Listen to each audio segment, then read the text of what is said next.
আসসালামু আলাইকুম প্রিয় দর্শকবৃন্দ, কেমন আছেন? নিশ্চয়ই ভালো আছেন। আমরা আজকে দাঁড়িয়ে আছি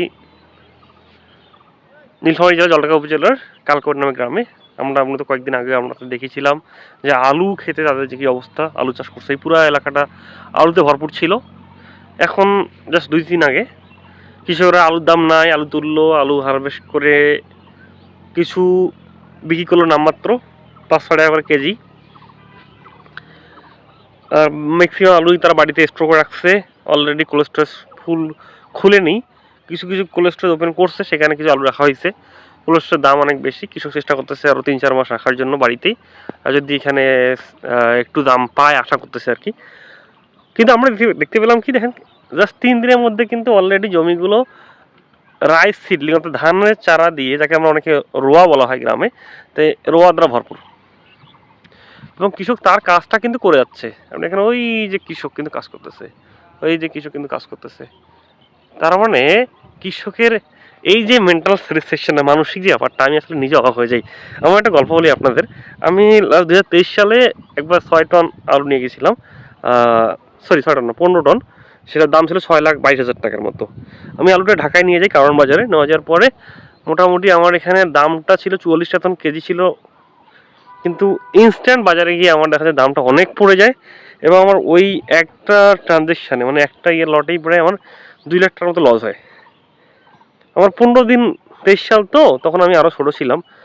আমার মোটামুটি হচ্ছে 10-15 দিন, 20 দিন আমার ঘুম নাই, মানে মানসিক যে ব্যাপারটাতে যে এত টাকা লস হইলো আমার। হ্যাঁ, সেখানে কৃষকরা দেখেন এত কষ্ট করে 3-4 মাস পরিশ্রম করলো, তারা ফসল হারভেস্ট করলো, সেই ফসলের দাম নেই, তাদের লস হইলো, তাদের কোনো চিন্তা নেই। চিন্তা আছে মানসিক, কিন্তু তারা কখনোই বাহ্যিকভাবে এটা ফেস করে না, দেখা যাচ্ছে কাজ চলমান থাকে। এই যে আলু করতেছে, আলু তো কীভাবে জানি না, সামনে অনেকে করছে, তামাক করছে, তামাকও কীভাবে জানি না, তামাকের দাম ইদানিং আবার কমে গেছে।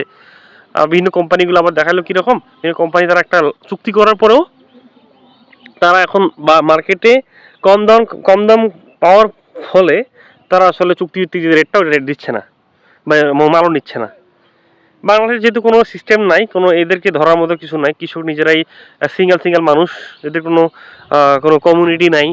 আর একটা কোম্পানি তো অনেক জায়ান্ট, তারা বিভিন্নভাবে আমাদের মিডিয়া থেকে শুরু করে আইন সবগুলোকে তারা নিয়ন্ত্রণ করে, তাই আসলে তাদের কিছু করার থাকেও না। তা আমরা দেখতে পেলাম যে এই যে কৃষকের যে একটা মানসিক অবস্থা, তারা আসলে এতটা পরিস্থিতি, এতটা লস দেওয়ার পরেও তারা আবার কাজ করে যায়। এভাবে আসলে একটা তরুণ কি কখনো টিকতে পারবে? আমি নিজেই আসলে অবাক হয়ে যাই যে আমরা যেখানে মান্থলি, আমরা অনেকে দেখি ইদানিং যে অনেকেই মাসে বেতন পায় হচ্ছে আপনার নবগ্রেডে চাকরি করে, 70-80 হাজার টাকা ইনকাম করে, তাই চলে না। তা কৃষক তাহলে কীভাবে চলে, যেখানে তার কোনো ফিক্সড ইনকাম নাই? তাদেরকে ইনপুট দেওয়া লাগতেছে, তাদেরকে বীজ কেনা লাগে, সার কেনা লাগে, ওষুধ কেনা লাগে, তারপর দাম পায় না।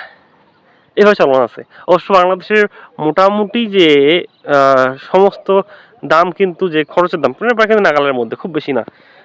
এর কারণ হচ্ছে কৃষকদের অক্লান্ত পরিশ্রম, এবং কৃষকরা তাদের কিন্তু শ্রমটা কখনো কাউন্ট করে না। এই যে ল্যান্ডের হিসাব কিন্তু তারা ধরে না। আপনি যে যখন কৃষক বলে তার খরচ কত, সে কখনোই খরচের মধ্যে ল্যান্ড প্লাস হচ্ছে আপনার তার যে শ্রম, এটা কাউন্ট করবে না তারা। এরপর চলতেছে। তা আসলে আমাদের যে কৃষক, বললাম যে আচ্ছা আপনি এভাবে আপনার কীভাবে ম্যানেজ করেন, যে আপনার এই কষ্ট থাকেন, এটা কি খারাপ লাগে না?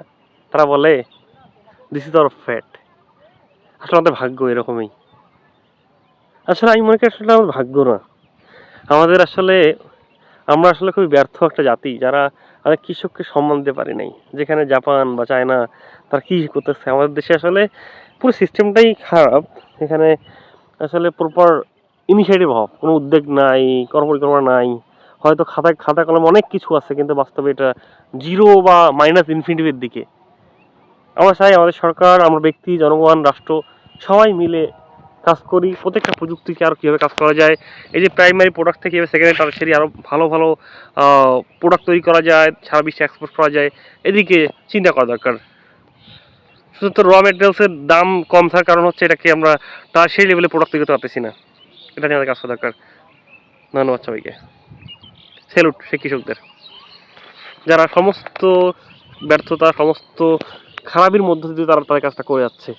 তারা কিন্তু রাজনীতি, তারা কিন্তু খেলাধুলা, তারা বিভিন্ন পলিটিক্সের মধ্যে তারা এটা নিয়ে চিন্তা করে না। শুধু তাদের কাজটা প্রতিদিন ভোরবেলা তারা এই কাজটাই করে যায়, তাড়াতাড়ি ঘুমায় যায় এসে নামাজ পড়ে ঘুমায় যায়, ফজরে উঠে তাদের এই কাজটা প্রতিদিন করে যায়। চিকিৎসক যখন অনেকে অন্যান্য মানুষ ঘুম থেকে ওঠে তারা তার কাজটা করে যাচ্ছে। ছেলেটা দেখে